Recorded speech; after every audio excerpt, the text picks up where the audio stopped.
Hi, boys and girls. We're going to keep reading Charlotte's Web, Chapter 15, The Crickets. The crickets sang in the grasses. They sang the song of summer's ending, a sad, monotonous song. Summer's over and gone, they sang, over and gone, over and gone. Summer is dying, dying. The crickets felt it was their duty to warn everybody that the summertime cannot last forever. Even on the most beautiful days in the whole year, the days when summer is changing into fall, the crickets spread the rumor of sadness and change. Everybody heard the song of the crickets. Avery and Fern Arabelle heard it as they walked the dusty road. They knew that school would soon begin again. The young geese heard it and knew that they would never be little goslings again. Charlotte heard it and knew she hadn't much time left. Mrs. Zuckerman, at work in the kitchen, heard the crickets, and a sadness came over her too. Another summer gone, she sighed. Lurvy, who worked building a crate for Wilbur, heard the song and knew it was time to dig potatoes. Summer is over and gone, repeated the crickets.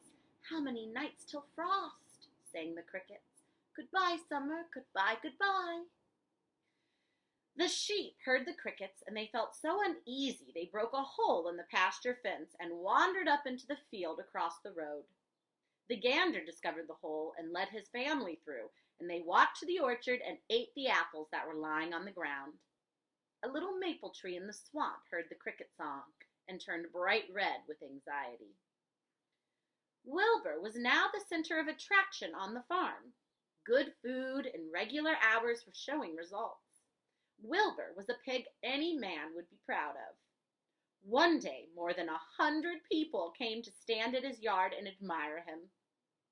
Charlotte had written the word radiant, and Wilbur really looked radiant as he stood in the golden sunlight. Ever since the spider had befriended him, he'd done his best to live up to his reputation. When Charlotte's Web said, "some pig," Wilbur had tried hard to look like some pig. When Charlotte's Web said, "terrific," Wilbur had tried to look terrific.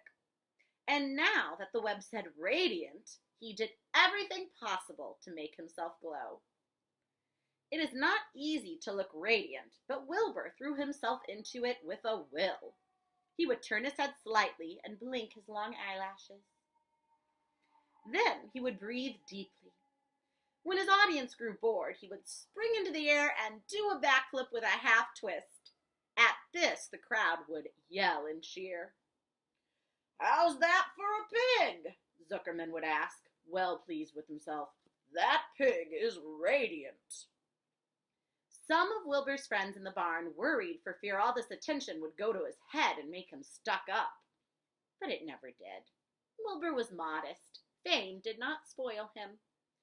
He still worried some about the future, and he could hardly believe that a mere spider would be able to save his life. Sometimes at night he would have a bad dream.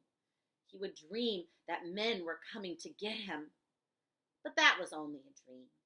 In the daytime, Wilbur usually felt happy and confident. No pig ever had truer friends, and he realized that friendship is one of the most satisfying things in the world. Even the song of the crickets did not make Wilbur sad. He knew it was almost time for the county fair, and he was looking forward to the trip. If he could distinguish himself at the fair and maybe win some prize money, he was sure Zuckerman would let him live. Charlotte had worries of her own, but she kept quiet about them. One morning, Wilbur asked her about the fair. "You're going with me, aren't you, Charlotte?" he asked. "Well, I don't know," replied Charlotte. "The fair comes at a bad time for me. I shall find it inconvenient to leave home, even for a few days." "Why?" asked Wilbur. "Oh, I just don't feel like leaving my web. Too much going on around here." "Please come with me," begged Wilbur. "I need you, Charlotte. I can't stand going to the fair without you. You've just got to come." "No," said Charlotte. "I believe I better stay home and see if I can get some work done." What kind of work? Asked Wilbur. Egg laying.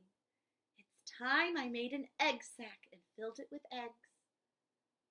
I didn't know you could lay eggs, said Wilbur in amazement. Oh, sure, said the spider. I'm versatile. What does versatile mean? Full of eggs? Asked Wilbur. Certainly not, said Charlotte. Versatile means I can turn with ease from one thing to another. It means I don't have to limit my activities to spinning and trapping and stunts like that. Why don't you come with me to the fairground and lay your eggs there? Pleaded Wilbur. It will be wonderful fun. Charlotte gave her web a twitch and moodily watched it sway. I'm afraid not, she said. You don't know the first thing about egg-laying, Wilbur. I can't arrange my family duties to suit the management of the county fair. When I get ready to lay eggs, I have to lay eggs, fair or no fair. However, I don't want you to worry about it. You might lose weight. We'll leave it this way. I'll come to the fair if I possibly can. Oh, good, said Wilbur. I knew you wouldn't forsake me just when I needed you the most. All that day, Wilbur stayed inside, taking life easy in the straw. Charlotte rested and ate a grasshopper. She knew she wouldn't help Wilbur much longer. In a few days, she would have to drop everything and build the beautiful little sack that would hold her eggs. We'll keep reading tomorrow.